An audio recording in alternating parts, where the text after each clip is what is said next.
Edgar Wright's adaptation of Stephen King's The Running Man may be struggling at the box office, despite having one of the highest openings for a King-inspired feature and receiving mixed reviews. But no one can deny that the premise is thoroughly entertaining. The idea of a dystopian society hosting a game show where someone must survive 30 days while being hunted and be rewarded with riches beyond their imagination is not new, with The Hunger Games and Jason Statham's Death Race exploring similar concepts. However, for a more personal and grounded version of this, look no further than Self-Reliance. Set in the real world, this 2023 comedy explores a game show hosted on the dark web.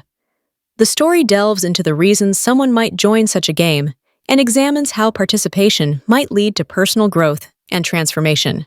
With fantastic performances from the lead actors, Jake Johnson and Anna Kendrick, Self-Reliance is not only hilarious but also deeply tragic and poignant, making it the perfect film to watch after The Running Man. Self-Reliance follows Jake Johnson's Tommy, a recluse who goes through the same monotonous cycle every day of going to work, having a drink at the bar, and coming home. When a pair of Scandinavian oddballs use Andy Samberg, who plays himself, to lure Tommy into the offer of a dark web game show that will see him dead or victorious, Tommy accepts, seemingly out of sheer boredom. The unique rule that he can only be killed by the hunters if he is alone sparks an idea in his head. This game show could, in fact, be the cure to his loneliness. At first, it seems like the choice only a madman would make, but after seeing just how lackluster Tommy's life is, the viewer empathizes with his decision, especially given how easy the game appears to be for him at first. Most people, including Tommy's family, don't believe him because there are no signs of hunters or cameras anywhere. Driven to desperation, Tommy resorts to extreme measures to find a companion, like hiring a homeless man or teaming up with another participant. In fact, despite violent encounters with said hunters and sightings of the ninja production assistants, even the audience begins to question whether the game show is real. For those who know Johnson from his iconic role in New Girl, there will be a familiarity with his character in Self-Reliance. His character is similarly sarcastic and slightly manic, laughing with a wide-eyed expression when his family tries to tell him the game isn't real.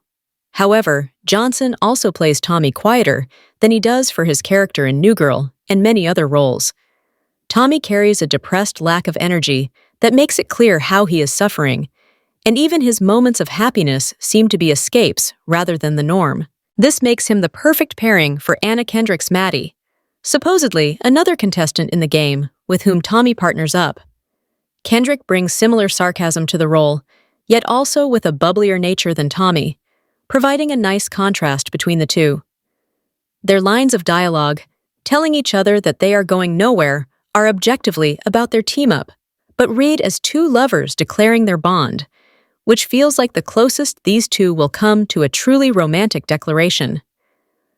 While The Running Man takes a broader look at society and its injustices, Self-Reliance focuses more on personal transformation through a character-driven narrative. Tommy's journey inadvertently improves the lives of those around him, including James, a homeless man whom Tommy hires as a companion. Tommy and Maddie also learn to solve their issues with loneliness and boredom, not necessarily through the game, but through the drive for connection that the game necessitates. In doing so, despite the ridiculousness of much of Self-Reliance, the film constantly feels poignant and keeps you engaged with the emotional journeys these characters undertake. With a Netflix release, Self-Reliance feels like a movie that got lost in the streaming model, but that doesn't make it any less worthy of a late-night watch.